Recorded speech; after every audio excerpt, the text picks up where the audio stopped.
and with your wide experience and uh, administrative abilities, we hope the things will be much better than what we expect in times to come. Dr. Berry, the book which we have launched, the highlights are as recently as 10 years ago, if any Indian MSME wanted to set up export business, they had to either visit global trade fair, book orders there, or see the shipping, logistic, and other markets. Whereas for the payments also, they had to go from pillar to post. But now with the digital world and with e-commerce, it has become much easier for us to do business not only in India, but also access to the global market. And this has helped the digital world movement, which has been started by Indian government and the thrust given by our Prime Minister. This research study on India export competitiveness is outcome of an extensive primary survey that meticulous analysis of foreign trade data from authentic sources such as UNTAD, ITC Geneva, Indian Ministry of Commerce, and other Chamber of Commerce and Industry and export organizations. The study made more than 8 policy recommendations for boosting export based on primary survey with representative of Gems Jewellery, leather ceramics, special economic zones, and other sectors. The study identifies 100 champion products for exports highlighted and export potential in Northeast, which is the thrust of the government, and examine trends and services in exports. As you know, that the services export in the 100 products have gained 25% in our world share. We are confident that this study will help our MSME in a long way to reach various markets across the globe. The PLI scheme incentive to 13 sectors is also a welcome feature, which is supporting and helping our various industry and trade and exporters. This year, we have been fortunate that the target set by the government of 400 billion has been achieved. And we have in fact surpassed that target. And with the recent Ukraine and this war, we have been able to also make a good our bumper crop export to the world market and able to feed the world on the food security. Sir, we have 1 or 2 more suggestions besides the book, that this, like we had in Russia, rupee ruble trade. Similarly, here we can think of considering in SAARC countries, in BIMSTEC countries, and in Asia Pacific region, a trade in the same currency, like rupee ruble, dirham, these, so that the trade will increase and we are not to depend on the fluctuating dollar or fluctuating other currencies to deal with them. And the business will grow because they need us and we need them. And the prices will be competitive, whether we import or export. And this business can grow much better than what we are thinking of. This has been not talked. And moreover, also the connectivity between these countries. Of course, Iran Chabar port has helped us to do business with CIS countries. But this rupee ruble and on the similar line with the other currencies, if we have the trade, the bilateral trade will grow and our growth will be better. And if we want, we will be able to achieve the 5 trillion by 2025. And other day, our commerce minister made that 30 trillion in next 30 years. These are all achievable figures, but only we have to see that we implement them in letter and spirit and with the intention. And our regulators should also have an attitude of developmental than the regulator alone. We have a lot of issues at the shipping and the customs and the bottlenecks, which can be also looked into, because MSME is a single entrepreneur job and there they need support at all levels and they do not have chain of people with them which can work at all levels. With these few words, sir, thank you very much once again for spending your valuable time and being with us, and hope that your wisdom of words today will go a long way in promoting exports for MSME and exports from India. Thank you, sir. Thank you.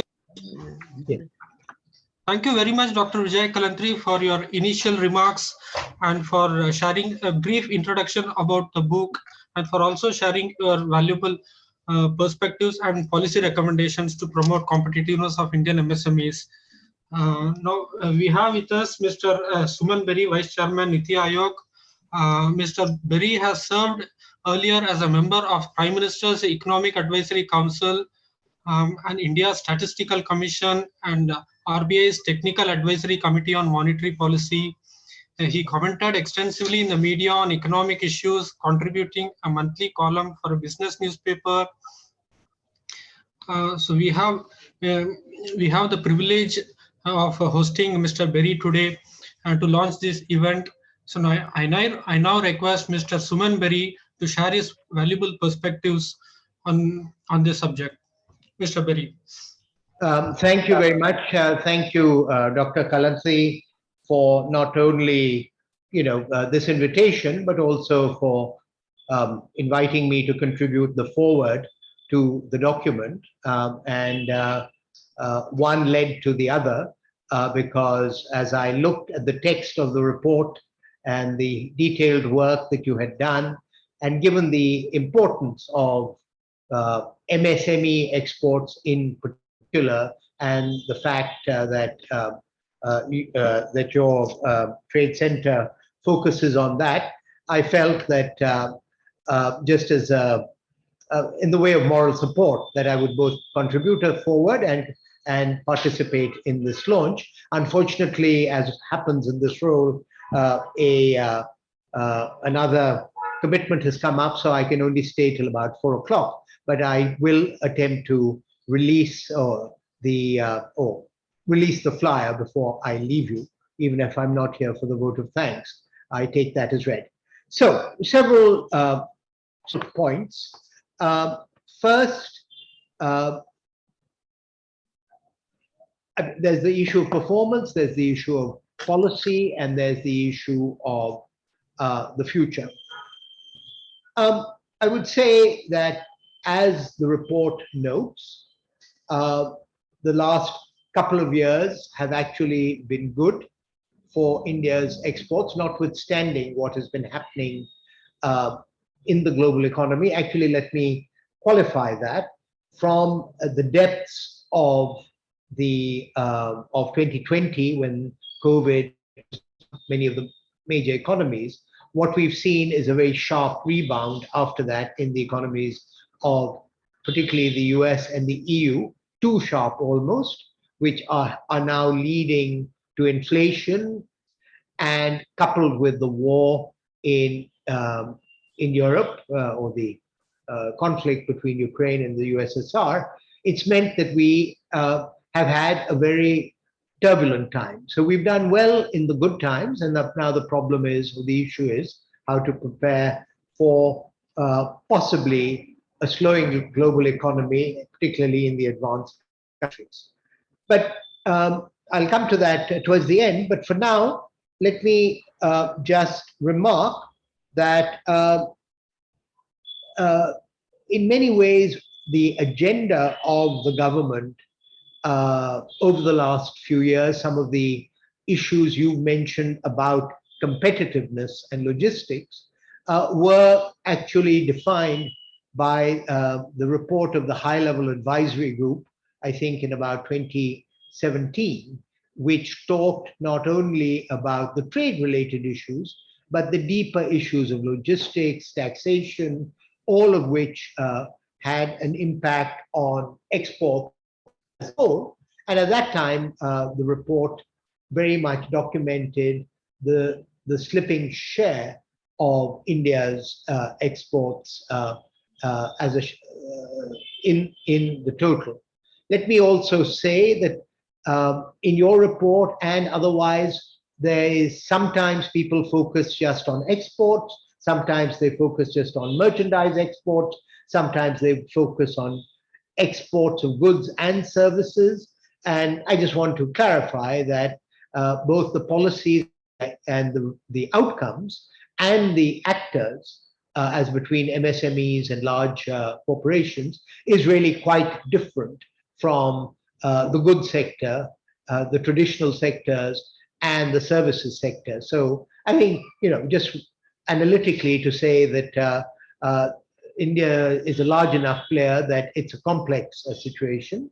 There is relatively little in your report about the destination of trade, but there have been important changes in destination with the US, I think now a bigger market for India's exports than China.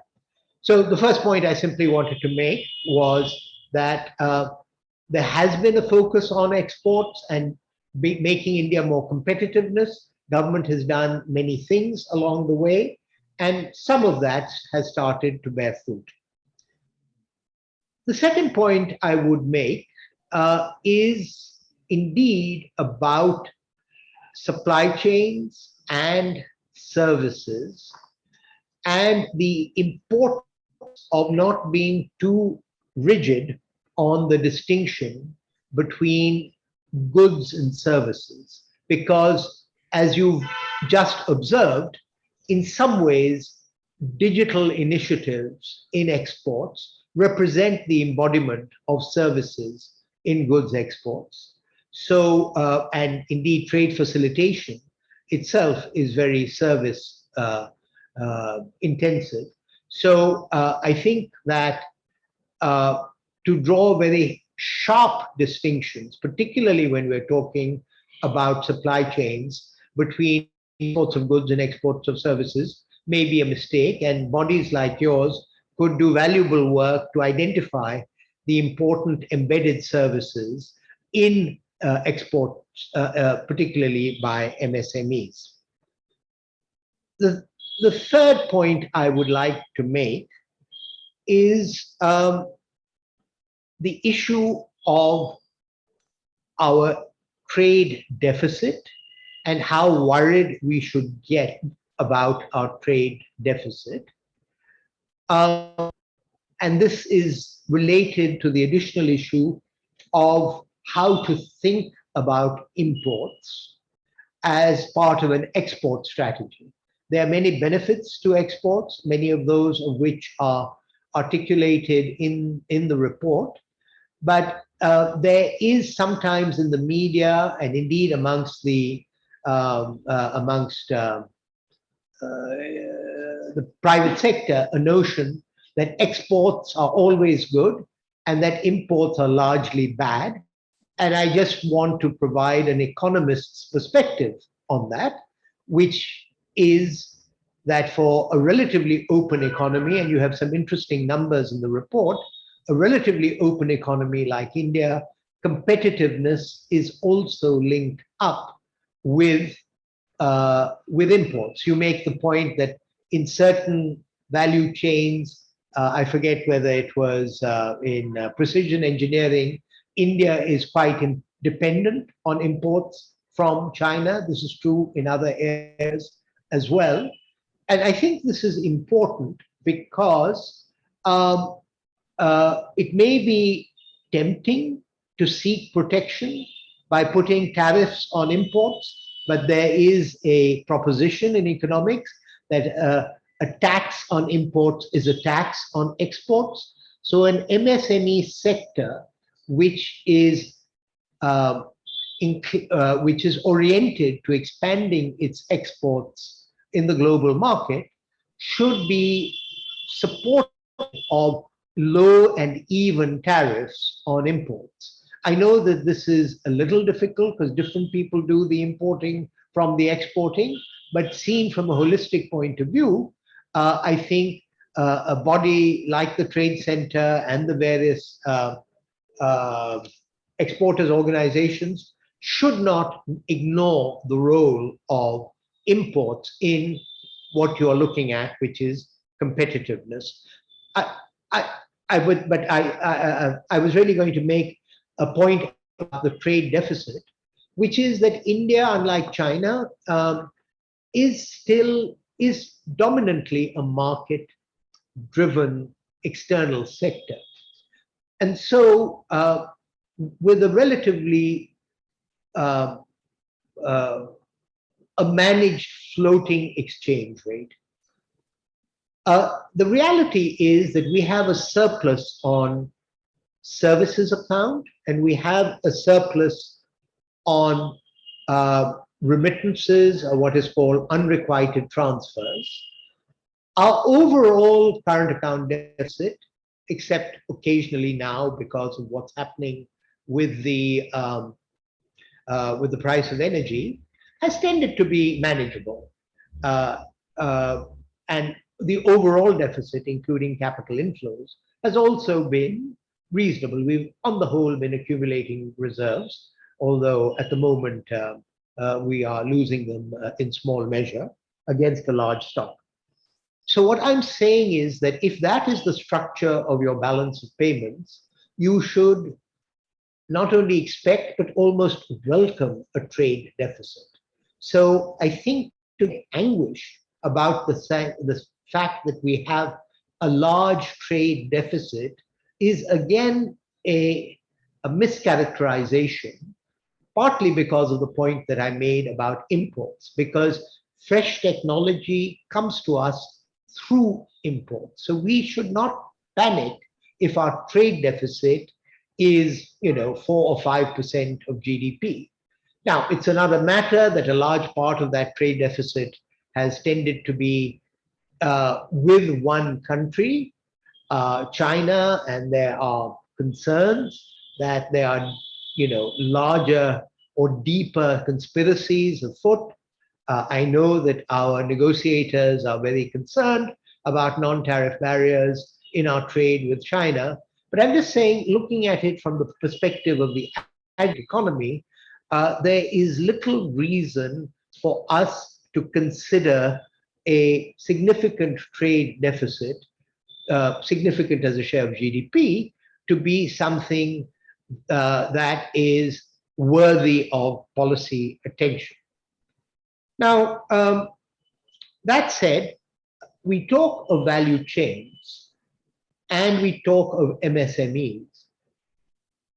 Global value chains are increasingly, well, firstly linked with multinational enterprises, and secondly, those multinational enterprises are now under significant pressure from shareholders, civil society, for certification, labor certification, green certification, sustainability certification.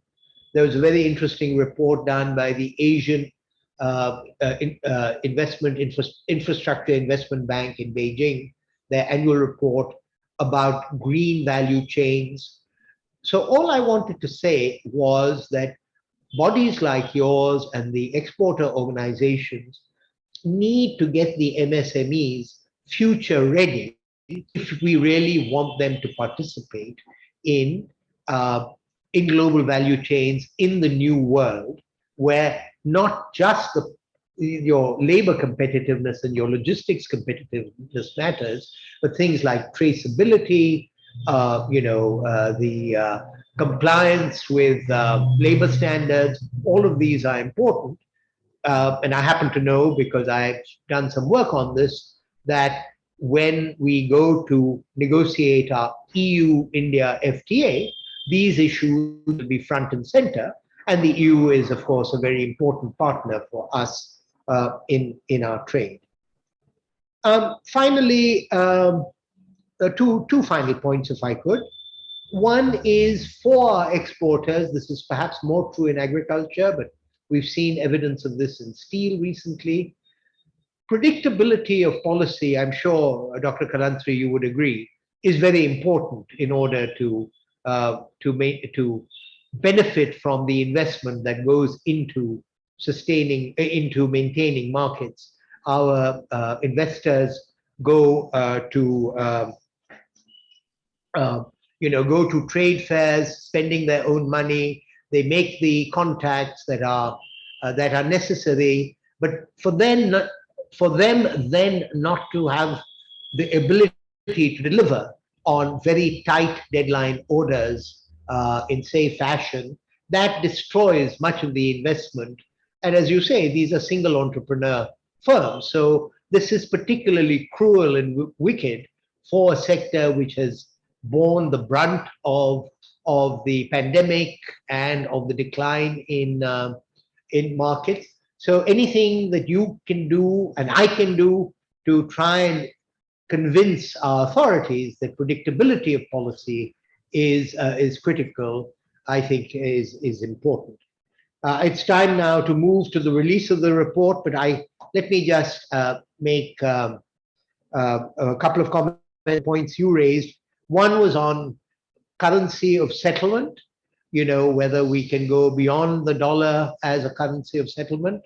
Yes, we are. I mean, we've had, as it were, rupee-ruble trade in the time of the Soviet Union. We've had with Iran various kinds of mechanisms. It's not an issue I've studied, but I can get people to study. I think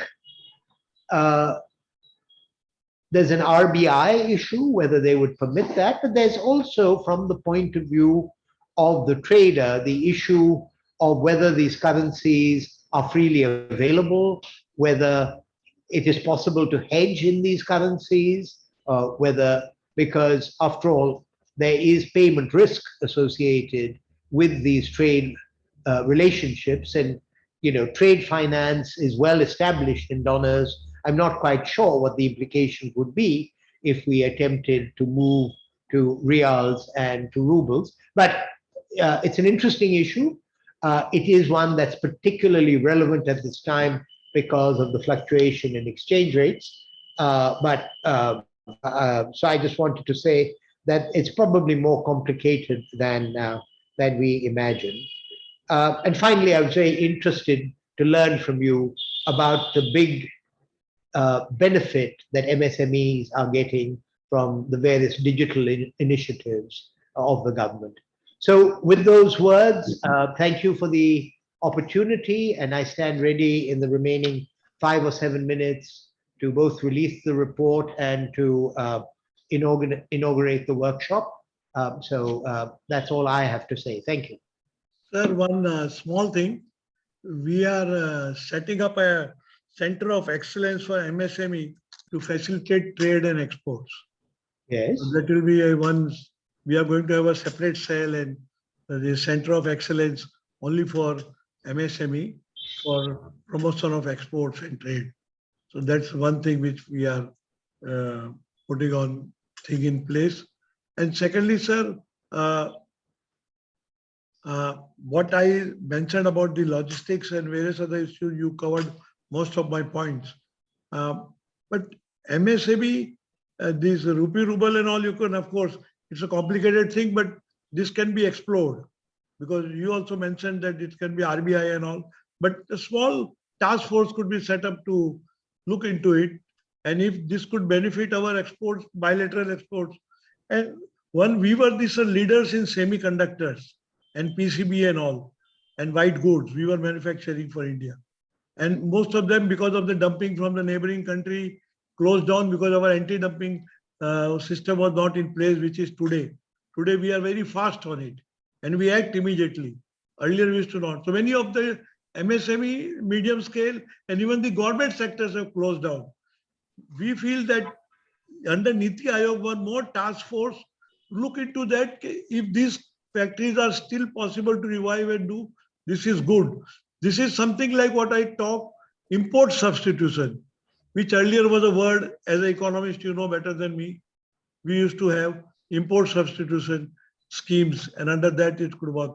So these two areas where you could just look into, because you are at an authority where you can at least put up a report or put up a task force and see what can be done. Then you can make a suggestion, because Prime Minister being the chairman of your Niti Aayog, something may rise, and under Atmanirbhar Bharat and 75 years of our independence, why not we take some different lead and revive our economy, our own economy for better exports and better But frankly, I mean, I hear you, but in the report, and I would request that we move on because before I have to take your leave. But what I would say is that the big opportunity that your report identifies, where for all kinds of reasons, much more than white goods, is apparel. So we must have apparel exports in mission mode. I think there's no reason why we should have lost out to. Well, I mean, of course, they've another neighboring country. Yeah, but they've had GSP. But all I can say is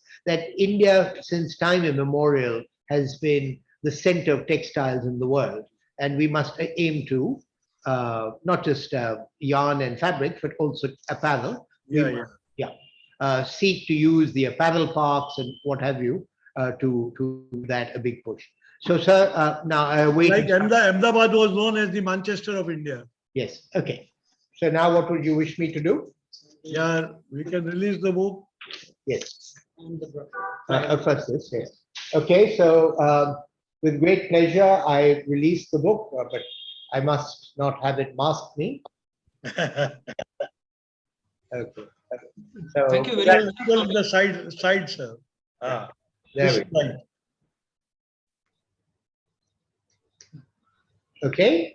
Thank you very much, sir, for releasing the book. Of course, the book features 8 policy recommendations to promote India's exports. Also, one of the special feature of the book is that it talks about the export potential in northeast states of India, 8 northeast states, where our per capita income in these states is far less than India's average. And now, considering the time constraint, I request the dignitaries to also launch the new age digital platform of World Trade Center Mumbai, the Connect India Trade Show 2022,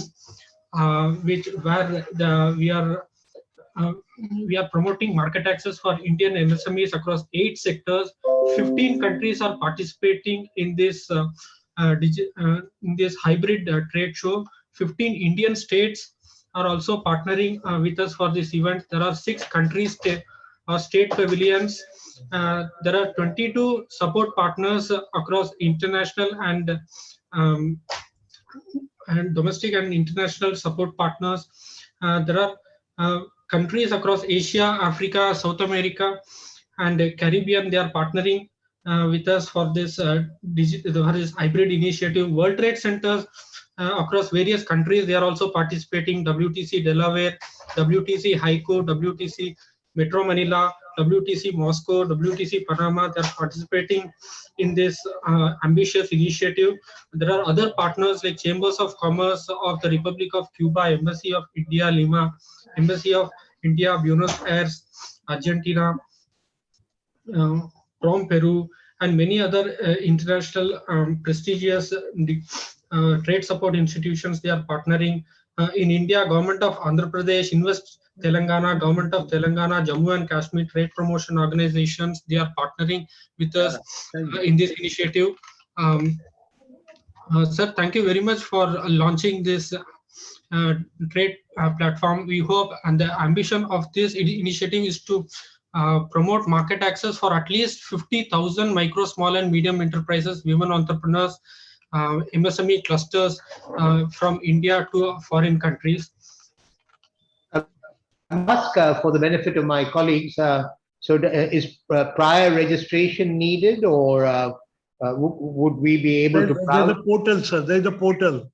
Okay, fine. But we have the prior registration is needed. I see. So Niti Aayog would not be able to. But it's free of charge. It's free of cost. Oh, I see. Okay, because we have been engaging. What are the states that are engaging with you? Maharashtra, Bhubaneswar, Odisha, most of the states are coordinating with us. Okay, because and this is one area where we can work together through portal and connecting India. And yes. Portal will also display the various products of India, MSME, also large industries, because there are 330 World Trade Centers across 100 countries. Right. And right. fortunately, sir, with your blessing, I am also on the board of World Trade Center New York. Is that right? Okay. That benefits us to work more closely with all of them. And they closely work with India because everybody is looking at India very seriously. Yes. Not only way of business, but also by way of investment. Right. And Invest India could also, sir, join us. That could be much better. Right. Because Invest India, this is one of the good portal and good Connect India program to join. Well, thank you again for the invitation and good luck. Thank you. Thank you for sparing your time, sir. Right. All right. चार को चलेगा 4 बजे तुम्हारा काम हो गया तो उसको क्या करना इसको इतना